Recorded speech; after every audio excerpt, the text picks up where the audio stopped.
Hello friends, मैं अभिषेक आपके अपने यूट्यूब चैनल फ्रेंड्स आप लोग का फिर स्वागत है। आज हम एक न्यू टॉपिक लेके चला है। ये शायद आपको टाइटल और थंबनेल का आपको पता चल ही गया होगा। आज जो हम फ्रेंड्स एफ बराबर r/2 यानी कहने का मतलब हुआ अवतल दर्पण विकसित करेंगे। इसका नेक्स्ट वीडियो उत्तल दर्पण का होगा। एफ बराबर जो होता है r/2, आज इसको हम प्रूव करने वाले हैं, जो आपके एग्जाम बोर्ड एग्जाम के लिए वेरी वेरी इंपॉर्टेंट है। आप चाहे तो देख सकते हैं। देखो, आप इसको दूसरी भाषा में ये भी बोल सकते हो, किसी दर्पण का जो होता है फोकस दूरी वो वक्रता त्रिज्या का आधा होता है। किसी दर्पण का जो फोकस दूरी होता है वो वक्रता त्रिज्या का आधा होता है। या फिर यूँ कह सकते हो, अगर मैं इसको क्रॉस मल्टीप्लाई करूँ तो क्या किसी दर्पण का वक्रता त्रिज्या जो होता है वो फोकस का दुगुना होता है। ये इसको हम बहुत सरल भाषा में सिद्ध करेंगे और ऐसा सिद्ध करेंगे कि आपको फुल में फुल नंबर मिल जाए। एक के मार्क काटने के लिए एक नंबर को सोचना पड़ेगा। चलिए फ्रेंड्स, हो सकती है थोड़ा फुल एक्सप्लेन के चक्कर में थोड़ा सा वीडियो की लेंथ बड़ी हो जाए, इसके लिए मैं माफ़ी चाहूँगा। तो चलिए, ये अपना एक अवतल दर्पण है, इसको m और इसको n मान लेते हैं। ये अपना प्रिंसिपल एक्सिस है, जिसको आप प्रधान अक्ष या मुख्य अक्ष भी बोलते हो। ये अपना दर्पण का ध्रुव, दर्पण के मध्य बिंदु को ध्रुव कहा जाता है। उसके बाद देखो इसमें क्या हो रहा है। ये अपना एक फोकस है, प्यारा सा छोटा सा एक अपना फोकस है, और कहीं ना कहीं यहाँ जो होगा फ्रेंड्स वक्ता केंद्र होगा। ठीक, अनंत से कोई एक, देखो मैं आपको मेन इसमें होता है डायग्राम ही बना। बहुत लोग से इसका यहाँ पे सही से डायग्राम ही नहीं बनता, जिसके कारण से उसे सिद्ध हो ही नहीं पाता। तो अब फ्रेंड्स ध्यान से देखिएगा, हम कितना किरण लेके इसको सिद्ध करने वाले हैं, कर रहे हैं। देखो, एक मात्र ओनली फॉर 1 किरण अनंत से लाए हैं। आप चाहे तो यहाँ पे एक फिगर भी बना सकते हैं, अगर नहीं बनाए रहेंगे तो शायद बेटर रहेगा। अनंत से एक प्रकाश की किरण आ रहा जो फोकस से होकर गुजर रही है। कोई भी प्रकाश की किरण आप प्रिंसिपल एक्सिस के पैरेलल किसी भी दर्पण में आप डालोगे पैरेलल प्रिंसिपल एक्सिस के, तो वो क्या करेगा, हमेशा फोकस से ही गुजरेगा। ये आप तो जानते ही होंगे। मान लेते ये ए है और ये एक बी है, और हम क्या करते हैं, वक्ता केंद्र से इस पर एक लंब डाल देते हैं। क्यों डालेंगे लंब, ये आपको वीडियो में बने रहिए, पता चल जाएगा। ताकि इसलिए हम लंब डालेंगे ताकि मेरा परावर्तन का जो नियम है, प्रकाश के परावर्तन का नियम, उसका हम यूज करके इसको सिद्ध करने वाले हैं। इसीलिए हम इस पर एक लंब डाल दिए। अब देखो, ये कौन आई हो गया, आई मान लेते, एक ही मान लेते, उससे बेटर रहेगा। एक इसको मान लेते, इसके बाद 2, इसके बाद 3। यहाँ पे ये तीनों कोण हम इस्तेमाल करने वाले हैं। देखो, पहले मैं फिर से बता दूं मैं क्या क्या क्या कहूँ। एक मैंने काफ़ी छोटे द्वारक वाले एक अवतल दर्पण है। द्वारक कहने का सेंस क्या, द्वारक कहने का सेंस ये हुआ कि ये जो MN एक अवतल दर्पण है, इसका चौड़ाई जो है बहुत छोटा है, बहुत छोटा, जितना आप सोच भी नहीं सकते उतना ये छोटा है, मान लीजिए। और ठीक, और ये भी एक अनंत से प्रकाश किरण आ रही है जो दर्पण के परावर्तन के बाद फोकस से गुजर रही है। और अभी तुरंत मैंने क्या किया, वक्ता केंद्र से एक लंब डाला, किस पे, बिंदु बी पर। उसके बाद अब देखो, अब इसमें लिखना कैसे आप, ये आप थोड़ा ध्यान से देखना। देखो, माना कि शायद वीडियो में आपको अच्छा दिख रहा होगा, माना कि थोड़ा बड़ा लिखते हैं, माना कि MN एक काफ़ी छोटे द्वारक वाले एक अवतल दर्पण है। अगर मैं आपको लगता हूँ कि मैं बहुत धीरे बोल रहा हूँ, तो आप चाहे तो जो भी 3 डॉट का ऑप्शन मिलेगा, आप वहाँ से मेरा स्पीड को तेजी भी कर सकते हो। अदरवाइज आप पे डिपेंड करता है। माना कि मैंने एक अवतल दर्पण, काफ़ी छोटे द्वारक वाले एक अवतल दर्पण है, जिसका ये सब भाषा है भाई, ये सब अगर अच्छा से लिखोगे तो वैसा बेटर रहेगा। जिसका ध्रुव P, ध्रुव यानी पोल, जिसका ध्रुव P, वक्ता त्रिज्या R, वक्ता केंद्र पहले लिख लेंगे, वक्ता केंद्र C, वक्ता त्रिज्या R। अब वक्ता केंद्र फिगर में कहाँ पे, मैं अभी आपको बता देता हूँ, पहले लिख ले रहे हैं। वक्ता केंद्र C तथा वक्रता केंद्र, वक्ता त्रिज्या, वक्ता केंद्र तो लिख दिया, वक्ता त्रिज्या कितना है R, एवं उसकी फोकस दूरी, किसकी, इस दर्पण की, इसकी फोकस दूरी, फोकस दूरी F है। ठीक, अब उसके बाद इसमें जो था वो लिख दिया। अब इसमें जो रचना जो की है यानी अनंत से किरण जो लाए हैं वो भी इसमें लिख देंगे तो शायद बेटर रहेगा। तो चलिए फिर इसमें लिख ही देते हैं।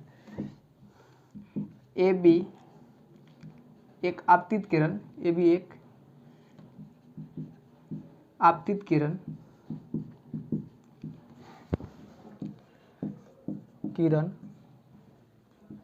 अनंत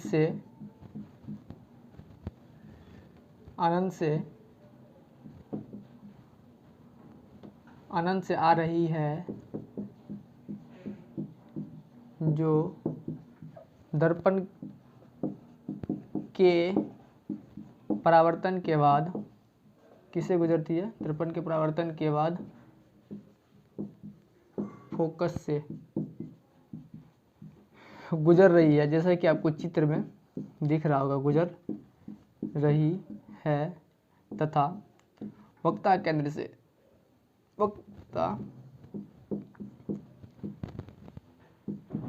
से बिंदु सी पर लंब डाला।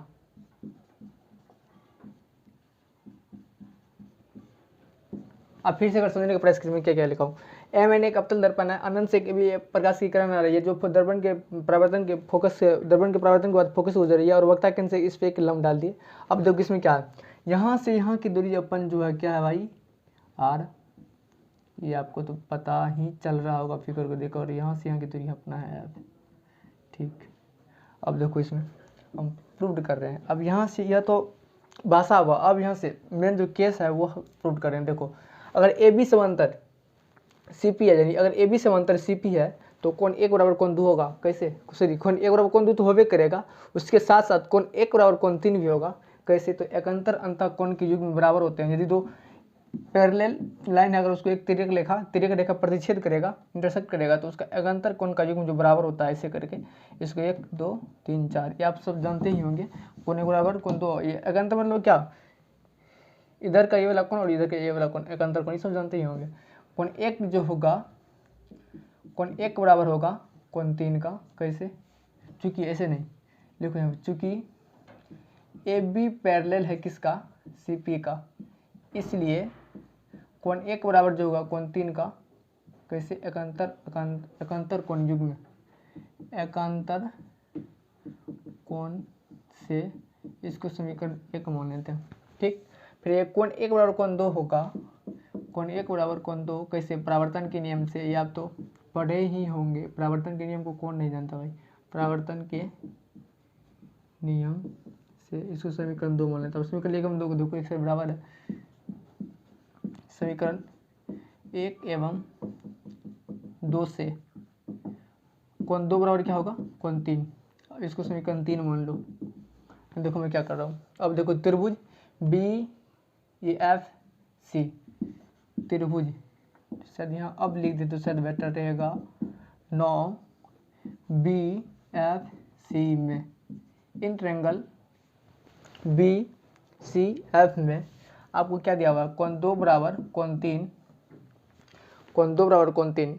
अब देखो आप एक प्रमेय 9th में अगर पढ़े हुए होंगे, अगर शायद आपको याद होगा ही, क्या होगा देखो वो प्रमेय क्या था, इस सर मुझे लग रहा है प्रमेय 9.2 ही है, हाँ किसी ने अनुसार 2 ही है और आंसर के अनुसार मुझे पता नहीं, 9th का बात कर रहा हूँ।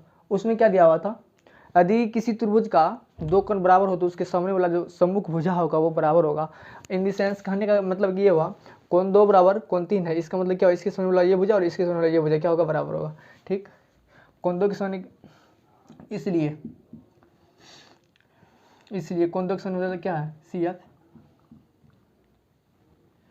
सी एफ बराबर किसका होगा, सी एफ बराबर किधर क्या, सी एफ बराबर होगा बी एफ का।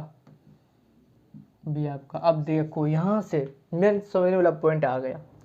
अब चूंकि हम क्या माने हैं, एम एन जो है, एम एन का जो चौड़ाई है काफ़ी छोटा है, जितना आप सोच भी नहीं सकते।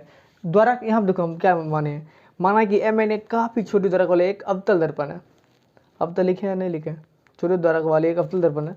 एम एन का चौड़ाई जो है बहुत छोटा है, अगर एम एन का चौड़ाई जो छोटा है आपको क्या लगेगा, अगर एम बहुत छोटा दर्पण है, बहुत छोटा दर्पण होगा, तब ये जो बिंदु बी आपको दिखाई दे रहा है अभी, जो इस बी बिंदु से थोड़ा दूर है, कहीं ना कहीं इसी बिंदु पे होगा, काहे कि भाई दर्पण की चौड़ाई जो है बहुत छोटा है, जितना आप सोच भी नहीं सकते हो। द्वारक इसीलिए हम यहाँ पे खास कर बने, ये अगर आप एग्जाम में लिखिएगा तो द्वारक का चित्र निश्चित लिखिएगा। काहे कि भाई अंतिम आप जो सिद्ध करोगे वहाँ पर आपको लिखना पड़ेगा क्या, क्योंकि MN एक दर्पण जिसका चौड़ाई जो बहुत छोटा है, इसीलिए कहीं ना कहीं बी जो बिंदु है कहीं ना कहीं वो P बिंदु पर होगा, यानी संपाती होगा। आप संपाती का नाम तो सुने ही होंगे। तो चलिए फ्रेंड्स इसको हम लिख देते हैं, इसको समीकरण 4 ही मान लेते हैं, शायद बेटर रहेगा। अब देखो चूँकि MN एक काफ़ी छोटे द्वारक वाले एक अवतल दर्पण है। अगर काफ़ी छोटी अवतल दर्पण है तो इसलिए B बिंदु जो होगा P का क्या होगा, संपाती होगा, संपाती होगा। अब देखो अगर बिंदु B जो होगा P के संपाती होगा, ये जो आपको लाइन दिख रहा है, अगर ये बिंदु यहाँ पे आ जाए तो कहीं ना कहीं ये जो लाइन है ये इसके बराबर हो जाएगा। अब वो क्या लग रहा है, आप एक इमेजिन कीजिए, आप अगर कल्पना कीजिए क्या, अगर B बिंदु PA पे रहेगा तो आपको क्या लगता है ये इतना बराबर, ये इतना नहीं होगा, बिल्कुल होगा। इसलिए आप लिख सकते हो देन, यानी तब,